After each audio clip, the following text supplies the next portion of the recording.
It's been a bit over a full year since the Rode StreamerX was released, and for the most part, aside from the time I've used the Rodecaster Video, this thing has been on my desk as my main go-to for any and all streaming that I've done. So then, after a year of it being out, let's take a look at where the industry stands and where this thing fits into it, and whether or not it's still a great buy in 2024. And to do that, let's go back and revisit what this brought to the world last year. When it came out, it was a bit of a game changer for the audio and video community. You have to remember, this was a first. It was an audio and video interface that was aimed at gamers and streamers, and that was kind of a welcome need for many people. And in true Rode fashion, it made live streaming ridiculously simple.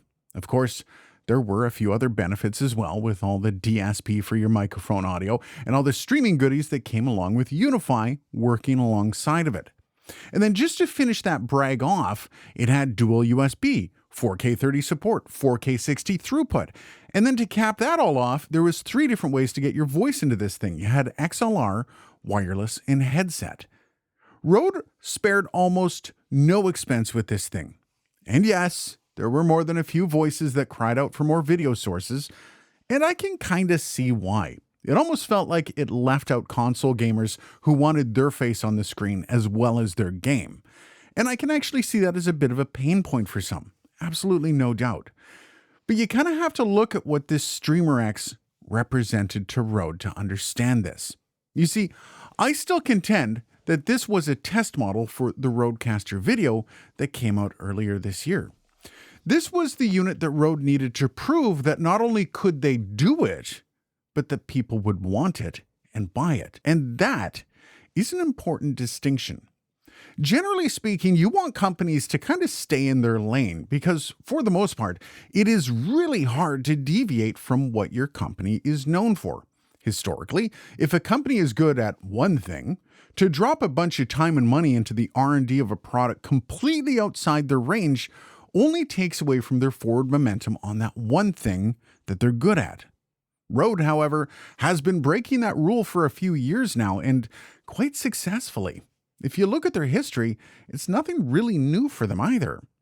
And when you're looking to do something as adventurous as go from audio to video, that is a tricky thing. Which I should point out that it was one of the more daring expansions that I've seen a company take in some time, which maybe is why we are a year out of this thing releasing and we haven't seen much in the way of any competition. Probably the closest release would have been the Mackie Mainstream, which was a really cool device that not only undercut the StreamerX for price, but it also had a pretty decent showing for specs. However, for gamers wanting a minimum 4K for their stream, again, there really was no match. And yes, I can hear you screaming at the screen about the Roland Bridgecast X, but it's a bit of a stretch to say that something that is almost twice the price is going to be anywhere within a competitive range to the StreamerX. Also, yes, I do have it on my list to review, but Roland isn't exactly getting back to me, and it's a bit hard to justify the purchase of $500 US when I'm just going to review it. Now, with all that in mind, considering Roland is no stranger to video, it's kind of interesting to note that the only company to really step outside their comfort zone and compete with Rode was Mackie. So I think that alone should tell you exactly how hard something like this must be. Whereas all the other challengers that should have tried to take this and run with it? Zoom? Tascam?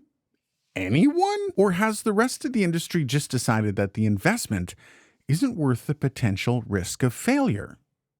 Now, to be fair to everyone else, I do get it.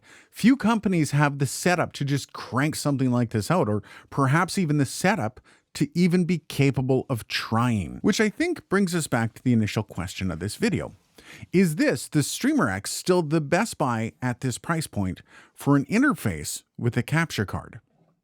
And the answer is pretty easy yes. This is still a fantastic buy for a streamer that wants both a video and an audio solution in one. And if you need more solutions for video, that Mainstream is still a fantastic buy if you don't mind the 1080. And while I say all of that, do you know what the scariest part about all this is for all those other companies? The next big release in this section of the market is most likely to come from Rode themselves, because If someone doesn't come up to challenge Rode by releasing something that can actually compete, it just feels like Rode is going to end up owning this end of the industry as well. And completely unchallenged, I might add. Now, perhaps Roland will reach down and release something a bit closer in price. We shall see. Whatever happens, I'm thinking next year's trade show circuit may very well be interesting, especially after that Rodecaster video came out earlier this year. Makes you wonder if anyone is cooking something up. Let me know though, what do you think the next generation of this needs, no matter who comes out with it? Cheers, guys, and thanks for watching.